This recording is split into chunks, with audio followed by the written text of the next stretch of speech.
अस्सलामुअलैकुम वरहमतुल्लाहि वबरकातुहू। Authentication of Islam में खुशामदीद। कैसे हैं आप सब? उम्मीद करती हूँ खैरियत से होंगे। पिछली वीडियो में मैंने आपके साथ घर से निकलने से लेकर मस्जिदुल हराम पहुँचने तक की तमाम आमाल और दुआएं शेयर की। नियत किस तरह करते हैं वो मैंने पिछली वीडियो में शेयर की आपसे। तो आज मैं आपको बताऊँगी कि अब हम मस्जिदुल हराम पहुँच गए हैं तो 2 दरवाजे हैं जिसमें से उम्रे के ज़ायरीन दाखिल होते हैं। तो पहला दरवाज़ा जो है वो बाब अब्दुल अज़ीज़ है और दूसरा बाब फ़हद। ये 2 दरवाजे हैं। अच्छा, बाब अब्दुल अज़ीज़ जो है इसके अंदर तो हम एंटर होते यानी जैसे हम गेट से एंटर होंगे तो हमें खाना काबा सामने ही नज़र आता है। और बाब फ़हद जो है उसमें थोड़ा सा हम अंदर जाएंगे, फिर 2 सीढ़ियाँ नीचे उतर के उसके बाद सामने हमें जो है वो खाना काबा नज़र आता है। लेकिन अगर आप बाब अब्दुल अज़ीज़ से अंदर जा रहे हैं तो जिस वक्त आपने चप्पलें उतारनी है, अभी आप नीचे नज़रें करके थोड़ा सा आगे जाके कोई सहूलत की जगह देखकर एक साइड पे खड़े होकर जैसे ही सामने नज़र डालेंगे तो सामने आपको खाना काबा नज़र आ जाएगा। तो जैसे ही पहली नज़र खाना काबा पर पड़ेगी तो हमने पढ़ना है 3 दफ़ा अल्लाहु अकबर अल्लाहु अकबर अल्लाहु अकबर। उसके बाद पढ़ना है ला इलाहा इल्लल्लाह और दुरूद शरीफ पढ़ने के बाद खूब गिड़गिड़ाकर जो दिल में दुआ है वो मांगें, क्योंकि ये दुआ की कबूलियत का वक्त होता है। और ये भी दुआ मांगनी चाहिए कि ए अल्लाह, मैं आपकी रजामंदी और जन्नत का सवाल करता हूँ, मुझे जन्नत दे दीजिए, और आपकी नाराज़गी और दोज़ख से पनाह मांगता हूँ, मुझे दोज़ख से बचा लीजिए। या अल्लाह, नबी पाक सल्लल्लाहु अलैहि वसल्लम ने खाना काबा पर नज़र पड़ते वक्त जितनी दुआएं मांगी या बतलाई हैं वो सब मेरी तरफ से कबूल फरमा लीजिए। और एक और दुआ मांगिएगा कि ए अल्लाह, मुझे मुस्तजाबुद दावत बना दीजिए। अब मुस्तजाबुद दावत कौन लोग होते हैं? वो लोग होते हैं जिनकी सारी दुआएं अल्लाह ताला कबूल कर लेते हैं। तो अब हमने दुआ मांग ली और इसके अलावा जो दिल चाहे गिड़गिड़ा कर अपने लिए, अपनी फैमिली के लिए, पूरी उम्मत मुस्लिमा के लिए दुआएं मांगे। जो जो दुआएं मांगेंगे इंशाअल्लाह सारी दुआएं कबूल होंगी। अब उसके बाद क्या करना है कि मर्दों ने इस्तिबा करना है। अब इस्तिबा क्या होता है कि आपने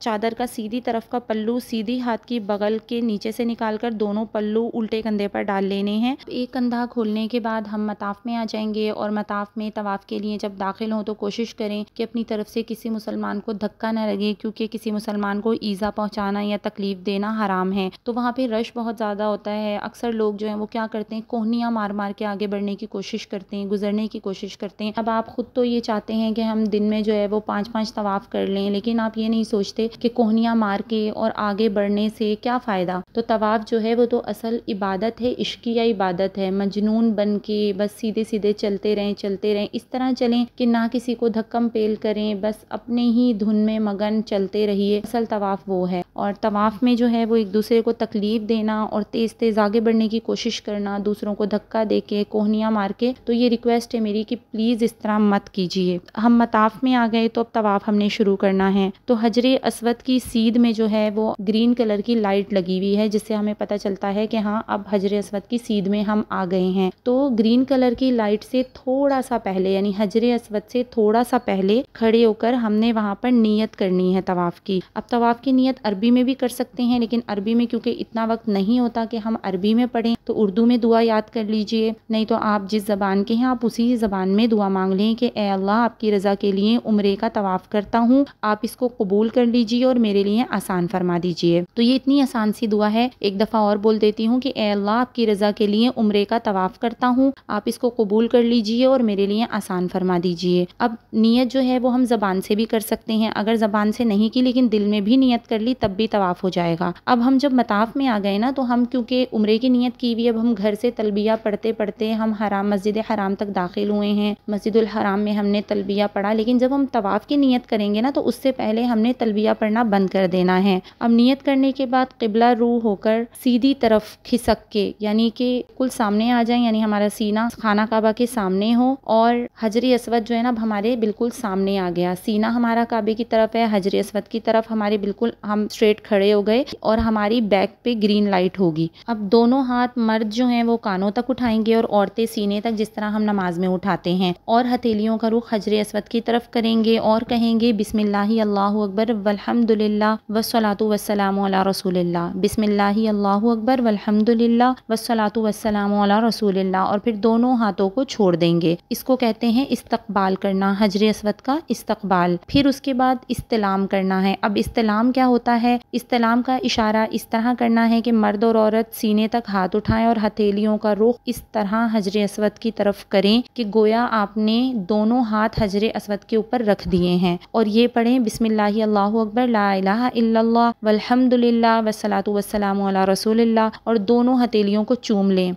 इस्तिलाम के मानी ये हैं कि हजर अस्वद का बोसा लें या हाथ का इशारा करके हथेली को चूम लें। ठीक है, अब अहम चीज़ जो है वो याद रखनी है कि हजर अस्वद पर, मुल्तज़िम पर, बाबे काबा पे, रुकने यमानी और बैतुल्ला और गिलाफ़े काबा, इन सब चीज़ों पे खुशबू लगी हुई होती है। तो अगर आप एहराम की हालत में हैं और आप काबे के करीब जा रहे हैं तो कोशिश करें कि एहराम की हालत में हजर अस्वद, मुल्तज़िम, बाबे काबा, रुकने यमानी और बैतुल्ला और गिलाफ़े काबा को हाथ नहीं लगाना है, क्योंकि उस पर खुशबू लगी हुई होती है और खुशबू अगर आपके हाथों पे लग गई तो दम आने का ख़तरा होता है। अब तवाफ़ हमने शुरू करना है तो इस्तिलाम के बाद सीधी तरफ मुड़कर तवाफ़ इस तरह शुरू करें कि बैतुल्ला आपके बाएं तरफ हो जाए। अब यहाँ पे एक चीज़ जहन में रखिएगा कि हजर अस्वद के इस्तिलाम के अलावा तवाफ़ के दौरान बैतुल्ला की तरफ ना सीना करना है, ना कमर, और ना बैतुल्ला की तरफ देखना है। इन 3 चीज़ों का ख्याल रखिएगा। हमारे पाकिस्तान और इंडिया के लोग वो क्या करते हैं कि और लोगों की देखा देखी खाना काबा का तवाफ़ करते रहते हैं और खाना काबा की तरफ देखते रहते हैं। तो बैतुल्ला की तरफ तवाफ़ के दौरान नहीं देखना,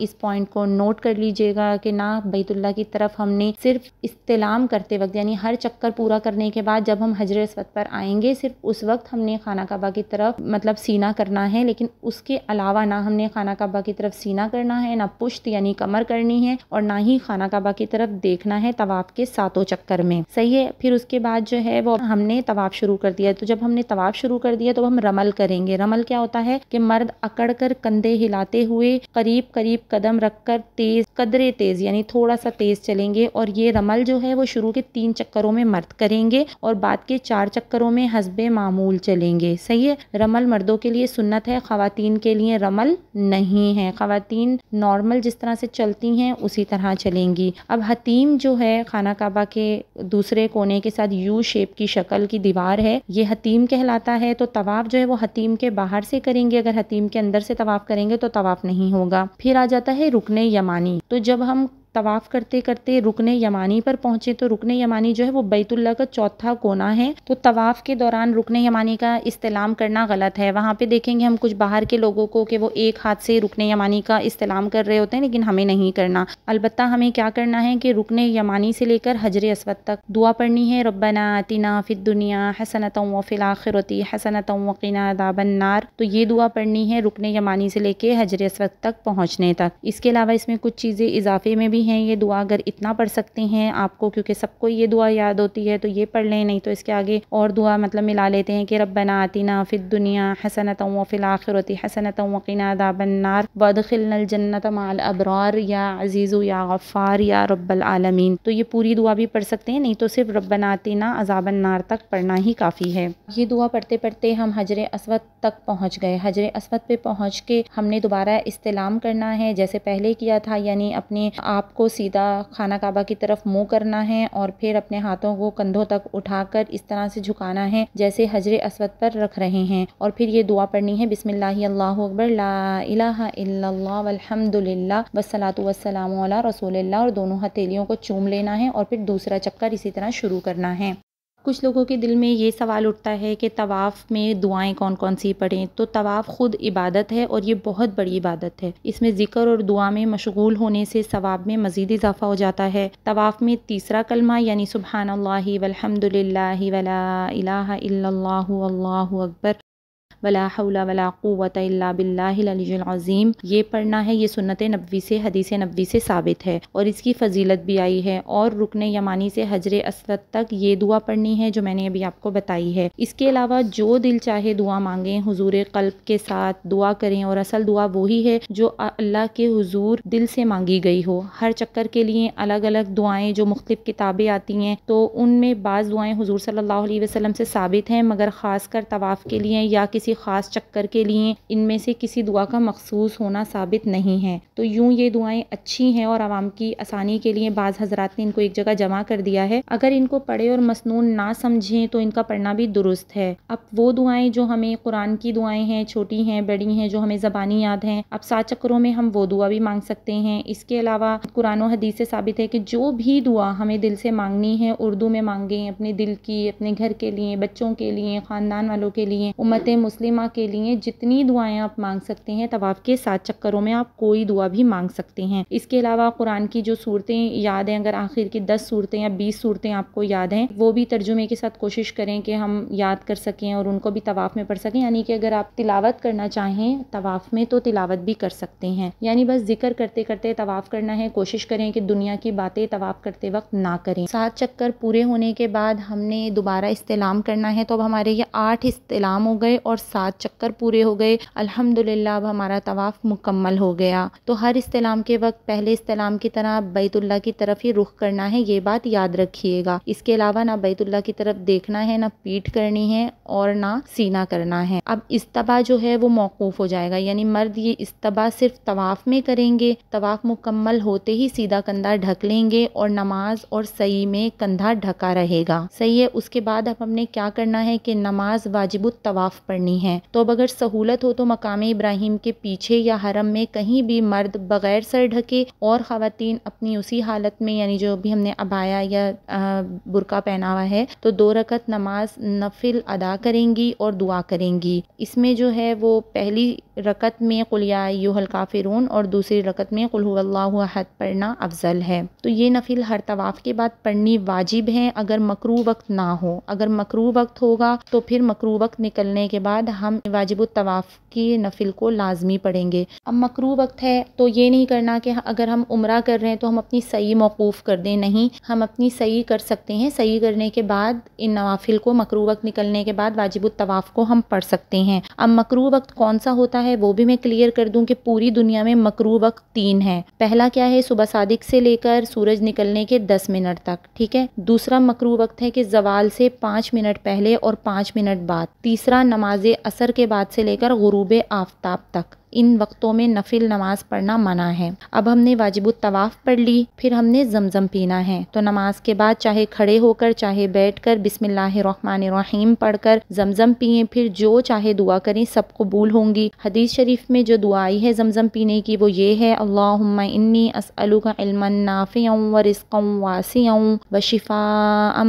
मिन कुल्लि दा। ये दुआ आई है जिसका तर्जुमा है कि ए अल्लाह, मैं आपसे इल्म नाफ़े और रिज़्क़ वासे और हर मर्ज़ से सेहत का सवाल करता हूँ या करती हूँ। अगर किसी ने जमजम नहीं पिया और तो भी उम्रा हमारा या फिर तवाफ़ मुकम्मल हो जाएगा, लेकिन पी लेना ज़्यादा बेहतर है। बल्कि कहीं कहीं तो ये भी लिखा हुआ आता है कि पेट भर के जमजम पिएं। वाजिबुत तवाफ़ पढ़ें, उसके बाद पेट भर के जमजम पिएं। यहाँ पर एक चीज़ मेरी मिस हो गई कि जब आपने वाजिबुत तवाफ़ पढ़ना है तो उसके बाद मुल्तज़िम पे आना है। मुल्तज़िम क्या है कि खाना काबा के दरवाजे और हजर अस्वद के दरमियान का जो हिस्सा है वो मुल्तज़िम कहलाता है। तो मुल्तज़िम के रुख पे आप खड़े हो जाएं और फिर दिल भर के दुआएं करें, खूब गिड़गिड़ा कर अल्लाह से मांगें, क्योंकि वो वक्त जो है मुल्तज़िम पे खड़े होकर दुआ करना ये अल्लाह ताला को बहुत पसंद है और यहाँ की दुआएं भी कबूल होती हैं। तो पहले आप वाजिबुत तवाफ़ पढ़ेंगे, फिर मुल्तज़िम पर दुआएं करेंगे, उसके बाद आप जाके जमजम पी लेंगे।